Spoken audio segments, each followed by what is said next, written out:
Welcome to 360 degree. तो आज हम बात करेंगे कि हमारा काफ़ी इंपॉर्टेंट टॉपिक है 11th ग्रेड का सीक्वेंस एंड सीरीज, जिसके अंदर हमने पढ़ा था अर्थमेटिक प्रोग्रेशन, जो कि आप पढ़ चुके 10th ग्रेड में। और अब हमारे पास टॉपिक है ज्योमेट्रिक प्रोग्रेशन। तो ज्योमेट्रिक प्रोग्रेशन क्या होती है, जीपी हम इसको बोलते हैं, कैसे इसको एक्सप्रेस करते हैं, होता क्या है, ये सब समझेंगे आज हम अपने small introduction of geometric progression के अंदर। तो तो बेसिकली हमारा सबसे पहला क्वेश्चन क्या है कि ज्योमेट्रिक प्रोग्रेशन होती क्या है, हम उसको कैसे एक्सप्रेस कर सकते हैं। तो आपको एक चीज समझनी होगी कि ऐसी कोई सीक्वेंस, एक ऐसी कोई सीरीज जिसके अंदर हर दो टर्म्स के बीच का रेशो सेम होता है। जैसे अब अपने अर्थमेटिक प्रोग्रेशन पढ़ा था, तो उसके अंदर क्या था कि every difference of every two terms is same. But अगर हम बात करते हैं ज्योमेट्रिक प्रोग्रेशन की, तो इसके अंदर रेशो सेम होता है।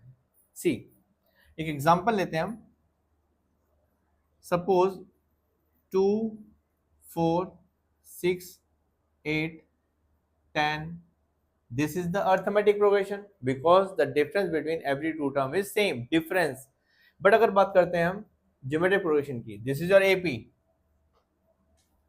अगर हम बात करते हैं ज्योमेट्रिक प्रोग्रेशन की, तो हमारे पास क्या होगा, 1, 2, 4, 8, 16।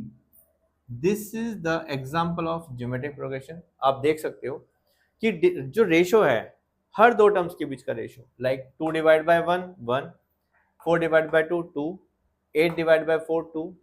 तो आपने क्या देखा कि रेशो है वो इक्वल है। तो हमने देखा कि रेशो इक्वल है। एक एग्जांपल और लेते हैं, like 5, 25, 125। So this is also the example of geometric progression.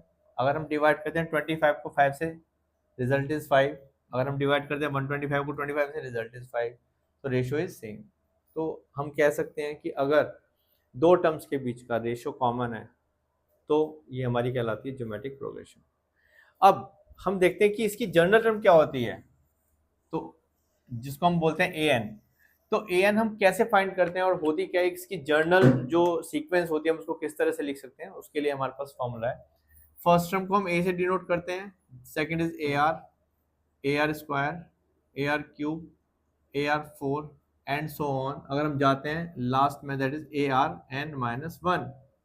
So this is your nth term of GP. जब जिसमें हम जो लास्ट टर्म भी बोल सकते हैं हम कि last term of GP is a n. तो here a n is equal to a r to the power n minus one, where a is the first term and r is the common ratio, n is the number of terms. Okay, so this is the formula for finding the nth term of gp, जिसको हम बोल सकते हैं last term. either we can write l is equals to a r to the power n minus 1, formula is same. तो अगर हम बात करते हैं nth टर्म ऑफ जीपी, तो हम अप्लाई करेंगे a r to the power n minus 1।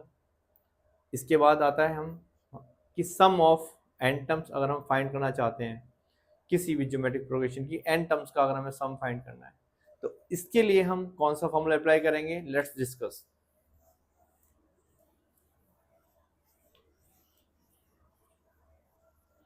So the sum of n terms of gp will be a r to the power n minus 1 upon में r minus 1। Condition applied, r is greater than 1। और अगर हम बात करते हैं a 1 minus r to the power n upon में 1 minus r, अगर r की वैल्यू छोटी है 1 से, then we will apply this formula. तो ये हमारा एक फॉर्मूला है जिसके थ्रू हम फाइंड कर सकते हैं sum of n terms of GP. What, S n is equal to a r to the power n minus one upon में आर माइनस वन। अगर r बड़ा है तो r में से माइनस करेंगे, अगर r छोटा है तो r को माइनस करेंगे। ये थोड़ा सा हमें ध्यान रखना होगा।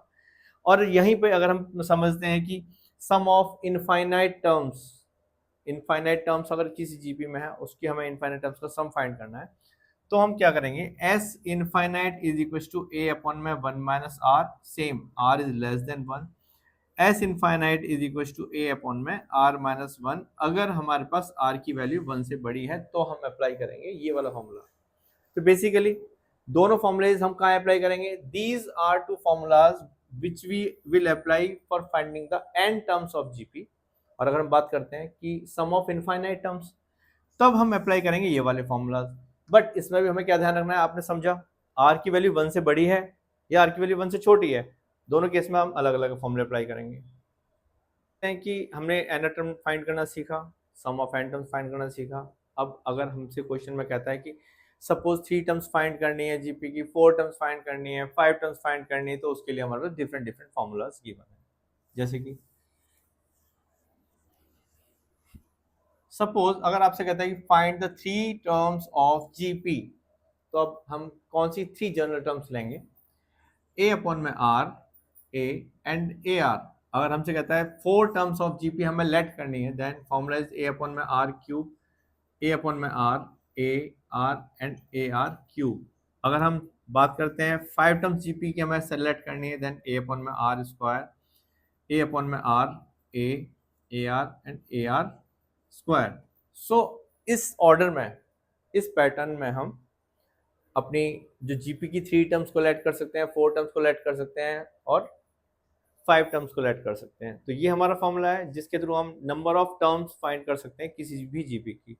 अब हम समझेंगे कुछ examples of finding the n term and sum of n terms. Let's C.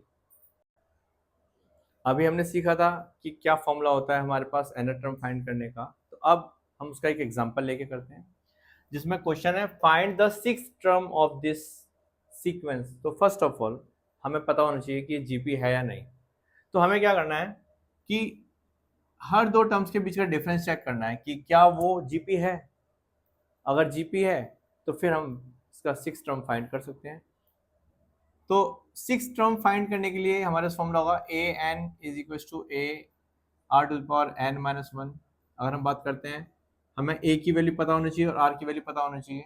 The value of a is 1 here. अगर हम बात करते हैं आर की, that is -1/2 divide by 1, answer is -1/2।